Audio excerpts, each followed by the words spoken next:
তৃণমূলে গৃহদাহ, আর তৃণমূলে গৃহদাহতে তৃণমূলের কুণাল ঘোষ তার কচ্ছপকে দেখুন পোস্ট করেছেন, ঝামেলা দেখলে খোলসে ঢুকে থাকুন, খোলসটা ব্যবহার করুন, খোলসের ভেতর থেকে সোশ্যাল মিডিয়া ব্যবহার করুন, বাইরের ঝামেলা একটু কমলে খোলস থেকে বেরিয়ে যান।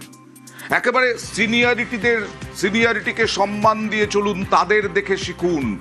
কাদের বললেন? কুণাল ঘোষের কচ্ছপ কারা? কথা বলবো প্রতিনিধি আবিরের সঙ্গে।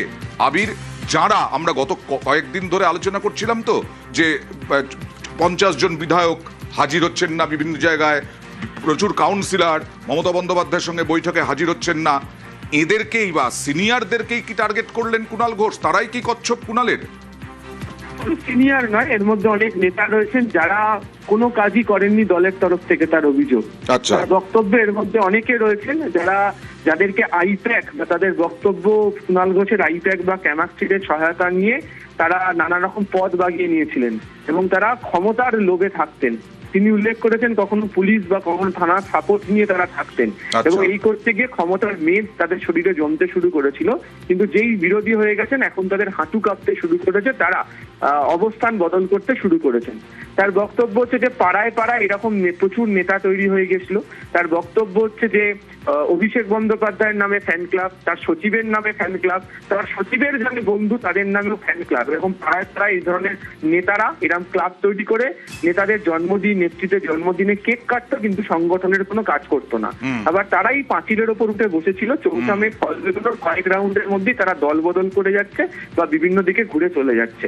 ফলে এদের ভূমিকা নিয়ে তিনি তোপ দেখেছেন এবং তাদের বক্তব্য যে দলের একাংশের তরফ থেকে এদেরকে গত কয়েক বছর ধরে প্রশ্রয় দেওয়া হয়েছে এবং ভেবেছে এরাই আসলে নেতা, কিন্তু এরা কোনো কাজ তো করে উঠতেই পারেনি এবং এদের সংগঠনের সঙ্গে কোনো যোগাযোগ ছিল না এবং তার ফলে দলকে এইভাবে পরাস্ত হতে হয়েছে এবং এখনো যখন বিরোধী হিসাবে তাদেরকে যে দায়িত্ব পালন করতে হবে সেই দায়িত্ব পালন করার ক্ষেত্রেও এরা পিছপা হয়ে গিয়েছে।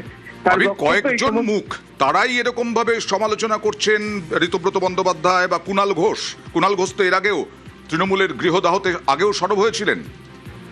দেখো, প্রকাশ্যে সমালোচনা করছেন হয়তো 2 থেকে 3 জন, কিন্তু গোটা রাজ্যের বিভিন্ন জায়গা থেকে বিভিন্ন ব্যক্তি সংক্রান্ত প্রতিক্রিয়া ইতিমধ্যেই জানাতে শুরু করেছেন এবং আজকে কুণাল ঘোষও বলেছেন যে যারা এই ধরনের সমালোচনা করছেন তাদেরকে বলা হচ্ছে তারা নাকি বিজেপির সাথে সেটিং করে নিচ্ছেন।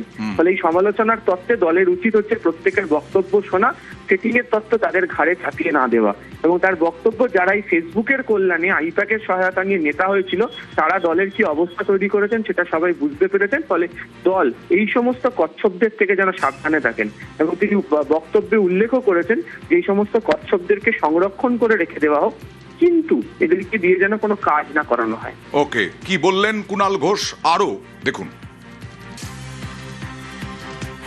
প্রকৃতি ভালোবাসি, আজকে বিশ্ব কচ্ছপ দিবস, তাই আমি কচ্ছপদের প্রতি শুভেচ্ছা জানি। ওর একটা খোলা থাকে, যখনই একটু চারপাশে এদিক ওদিক হয় কচ্ছপ খোলার মধ্যে ঢুকে যায়। ঠিকঠাক হলে একটু উঁকি মেরে প্রথমে মুখটা দেখে, তারপর যে দিকটা সুবিধা সেই দিকটা চলতে আরম্ভ করে। এই যে খোলসে ঢুকে যাওয়া কচ্ছপ মডেল, এখনকার কচ্ছপেরা ভেতরে ঢুকলে ওখান থেকে ফেসবুক পোস্ট বা এই পোস্ট গুলো করা সম্ভব। দেখে নিল এরপর দক্ষিণ দিকে রাস্তাটা ফাঁকা, তারপর এরপর যখন মুখ বের করলো তখন আবার দক্ষিণ দিক দিয়ে চলতে শুরু করলো। এবার যদি পড়লো কথা সবার মাঝে যার কথা তার গায়ে বাজে, তারা বুঝবে।